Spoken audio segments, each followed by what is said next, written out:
Management सुनने में कितना भारी भरकम शब्द लगता है ना। ऐसा लगता है जैसे किसी मोटी सी किताब का चैप्टर हो।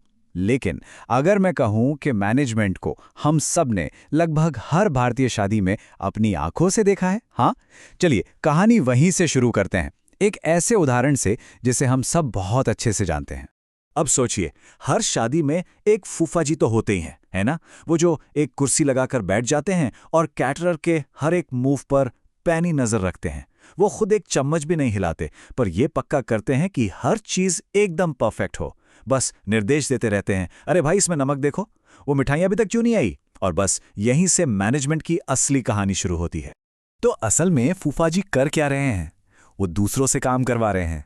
और मजे की बात यह है कि यही तो मैनेजमेंट की किताबी परिभाषा है, लोगों के जरिए अपने लक्ष्यों को, अपने गोल्स को हासिल करने की कला। फूफा जी का लक्ष्य क्या है? बड़ा सिंपल है, मेहमानों के लिए समय पर अच्छा स्वादिष्ट खाना परोसा जाए। और इस लक्ष्य को पूरा करने के लिए वो पूरी कैटरिंग टीम का इस्तेमाल कर रहे हैं। बस छोटे में कहें तो यही मैनेजमेंट है। लेकिन यहां एक बड़ा मजेदार सवाल खड़ा होता है, ज्यादा जरूरी क्या है, काम को टाइम पर खत्म कर देना या फिर उसे सही खर्चे में पूरा करना? क्योंकि इन दोनों बातों में जमीन आसमान का फर्क है। और एक अच्छे मैनेजर को, मतलब एक अच्छे फूफा जी को, यह समझना बहुत जरूरी है। चलिए इसको तोड़कर समझते हैं। प्रभावी या इफेक्टिव होने का सीधा सा मतलब है कि काम पूरा हो गया। अगर खाना टाइम पर मेहमानों के सामने लग गया तो मतलब फूफा जी इफेक्टिव थे, यानी जो क्या करना था वो हो गया। लेकिन कुशल या एफिशिएंट होने का मतलब इस बात से है कि काम कैसे किया गया। क्या खाना बनाने में जरूरत से ज्यादा तेल मसाला बर्बाद हो गया? क्या बहुत सारा पनीर बेकार गया? कुशल होने का मतलब है काम को कम से कम लागत में बिना किसी बर्बादी के पूरा करना। तो एक शानदार मैनेजर वो होता है जो ये पक्का करे कि खाना सिर्फ समय पर ही ना बने, बल्कि शादी के बजट को बिगाड़े बना बने। ठीक है, तो हमने ये तो समझ लिया कि मैनेजमेंट क्या है, पर इसका डीएनए क्या है? मतलब वो कौन सी खास बातें हैं जो मैनेजमेंट में हमेशा होती हैं, चाहे वो घर पर हो, दुकान में हो या किसी बड़ी कंपनी में। सबसे पहली और सबसे जरूरी बात, मैनेजमेंट हमेशा और हमेशा ही लक्ष्य उन्मुख होता है। मतलब इसका कोई ना कोई मकसद जरूर होता है। फूफा जी वहां आराम करने के लिए नहीं बैठे हैं, उनका एक ही लक्ष्य है कि सब लोग खाने की तारीफ करें। ठीक इसी तरह हर कंपनी का, हर टीम का एक गोल होता है, और मैनेजर का काम ही यही है कि हर चीज को उसी गोल की तरफ लेकर जाए। और हाँ, ये गलती बिल्कुल मत कीजिएगा कि मैनेजमेंट सिर्फ बड़े बड़े कांच के ऑफिस में होता है। नहीं, ये हर जगह है, सर्वव्यापी है। जिस तरह घर पर माँ बजट से लेकर सारे काम संभालती हैं, वो मैनेजमेंट है। एक छोटी सी किराना दुकान वाला जिस तरह अपना सामान मैनेज करता है, वो मैनेजमेंट है। मतलब नुक्कड़ की चाय की दुकान से लेकर एक मल्टीनेशनल कंपनी तक मैनेजमेंट के सिद्धांत एक जैसे ही रहते हैं। इसके अलावा 3 और खासियतें हैं। पहला, मैनेजमेंट अमूर्त है, मतलब आप इसे छू नहीं सकते, देख नहीं सकते, पर जब चीजें एकदम मक्खन की तरह स्मूथ चल रही हों या जब हर तरफ केओस मतलब अफरा तफरी मची हो, तब आप इसे महसूस जरूर कर सकते हैं। दूसरा, ये निरंतर है, ये कोई वन टाइम काम नहीं है। एक मैनेजर का काम कभी खत्म नहीं होता, हमेशा कुछ ना कुछ प्लान करना, ऑर्गेनाइज करना या सुधारना बाकी रहता है। और आखिर में ये गतिशील यानी डायनामिक है।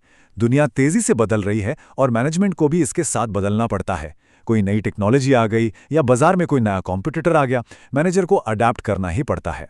मैनेजमेंट को आप ऐसे भी समझ सकते हैं कि ये मल्टी डिमेंशनल है। सोचिए कि एक मैनेजर एक बाजीगर की तरह है, जिसे एक ही समय में 3 गेंदें हवा में संभालनी पड़ती हैं। पहली गेंद है काम, आखिर करना क्या है। दूसरी गेंद है लोग, ये काम कौन करेगा और उन्हें मोटिवेट कैसे किया जाएगा। और तीसरी और सबसे मुश्किल गेंद है संचालन की, यानी सही लोगों को सही काम से जोड़ने का वो पूरा प्रोसेस, ताकि काम एफिशिएंटली हो सके। तो सवाल यह है कि कोई भी कंपनी मैनेजमेंट का इतना झंझट क्यों पाले? इसके पीछे 3 बड़े मकसद हैं जो एक मैनेजर को पूरे करने होते हैं। चलिए एक एक करके इन्हें समझते हैं। सबसे पहले आते हैं ऑर्गेनाइजेशन के अपने लक्ष्य। देखिए, कोई भी कंपनी खुलते ही करोड़ों के मुनाफे के बारे में नहीं सोचती। उसका पहला लक्ष्य होता है सर्वाइवल, मतलब बस बाजार में टिके रहना। एक बार जब वो अपने पैर जमा लेती है, तब दूसरा लक्ष्य आता है प्रॉफिट, यानी लाभ कमाना। और जब अच्छा खासा लाभ होने लगता है तो तीसरा और आखिरी लक्ष्य होता है ग्रोथ, यानी अपने बिजनेस को और बड़ा बनाना, फैलाना। लेकिन मैनेजमेंट सिर्फ कंपनी के मुनाफे के बारे में नहीं है, इसके कुछ सामाजिक और व्यक्तिगत उद्देश्य भी होते हैं। सामाजिक स्तर पर इसका मतलब है एक अच्छा कॉर्पोरेट सिटीजन बनना, लोगों को नौकरियां देना, अच्छी क्वालिटी के प्रोडक्ट बनाना और पर्यावरण का ध्यान रखना। और व्यक्तिगत स्तर पर यह अपनी टीम का ख्याल रखने के बारे में है, क्योंकि दिन के आखिर में कोई भी कंपनी लोगों से ही चलती है। और एक अच्छा मैनेजमेंट ये पक्का करता है कि उन लोगों को अच्छी सैलरी मिले, इज्जत मिले और आगे बढ़ने के लिए एक बढ़िया माहौल मिले। अब चलिए कंपनी के अंदर घुसते हैं और मैनेजमेंट के अलग-अलग लेवल्स को समझते हैं। इसे हम एक पिरामिड की तरह देख सकते हैं। हर लेवल का अपना एक खास रोल होता है। पिरामिड में सबसे ऊपर टॉप पर होते हैं टॉप लेवल मैनेजर्स। सोचिए, सीईओ, बोर्ड ऑफ डायरेक्टर्स, ये कंपनी के दिमाग होते हैं। इनका काम है दूर की सोचना, बड़ी पिक्चर देखना। कंपनी अगले 5 साल में कहाँ होगी, हमारे लक्ष्य क्या होंगे और उन तक पहुंचने का मोटा-मोटा प्लान क्या होगा। बीच में आते हैं मिडिल लेवल मैनेजर, जैसे अलग-अलग डिपार्टमेंट के हेड। ये टॉप और लोअर लेवल के बीच पुल का काम करते हैं। ये टॉप लेवल के बड़े बड़े प्लान्स को लेते हैं और उन्हें अपने डिपार्टमेंट के लिए छोटे, करने लायक कामों में तोड़ते हैं। ये पक्का करते हैं कि सब सही दिशा में काम कर रहे हैं। और पिरामिड के सबसे निचले स्तर पर होते हैं लोअर लेवल मैनेजर, जिन्हें ऑपरेशनल मैनेजर भी कहते हैं, जैसे कि सुपरवाइजर या फोरमैन। ये वो लोग हैं जो सीधे उन लोगों से जुड़े होते हैं जो असल काम कर रहे हैं, मतलब वर्कर्स। ये उनके काम की देखरेख करते हैं और ये सुनिश्चित करते हैं कि जो विजन सीईओ ने देखा था वो जमीन पर सही क्वालिटी के साथ पूरा हो। तो सोचिए, एक फैसला टॉप से चलता है, मिडिल लेवल से गुजरता है और लोअर लेवल पर आकर एक्शन में बदल जाता है। अब तक हमने मैनेजमेंट के कई हिस्से समझे, अलग अलग लेवल, अलग अलग काम, लेकिन एक ऐसी अदृश्य, एक इनविजिबल शक्ति है जो इन सभी को, सभी लेवल्स को, सभी कामों को, सभी लोगों को एक साथ एक धागे में पिरोकर रखती है। और वो अदृश्य शक्ति है समन्वय, या आसान भाषा में कहें तो तालमेल, कोऑर्डिनेशन। ये वो गोंद है जो सब कुछ चिपका कर रखता है। जरा एक ऑर्केस्ट्रा की कल्पना कीजिए, जहां हर म्यूजिशियन अपनी अपनी धुन बजा रहा हो। वो संगीत नहीं, शोर होगा। समन्वय या कोऑर्डिनेशन वो कंडक्टर है जो ये पक्का करता है कि सेल्स डिपार्टमेंट, मार्केटिंग डिपार्टमेंट और प्रोडक्शन डिपार्टमेंट सब मिलकर एक ही धुन बजाएं, ताकि एक खूबसूरत संगीत बन सके। और यहाँ पर सबसे ज़रूरी बात यह है कि समन्वय मैनेजमेंट का कोई अलग फंक्शन नहीं है। ये मैनेजमेंट का सार है, उसकी आत्मा है, उसका एसेंस है।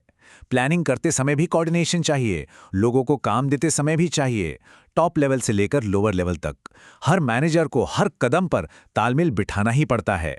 इसके बिना दुनिया की सबसे अच्छी योजनाएं भी बुरी तरह फेल हो जाएंगी। तो शादी वाले फूफा जी से लेकर एक मल्टीनेशनल कंपनी के सीईओ तक मैनेजमेंट सच में हर जगह है। और ये मुझे आपके लिए एक आखिरी सवाल पर छोड़ जाता है। जरा आज के दिन के बारे में सोचिए। सुबह उठने से लेकर अब तक आपने कहाँ-कहाँ जाने अनजाने में एक मैनेजर की भूमिका निभाई है।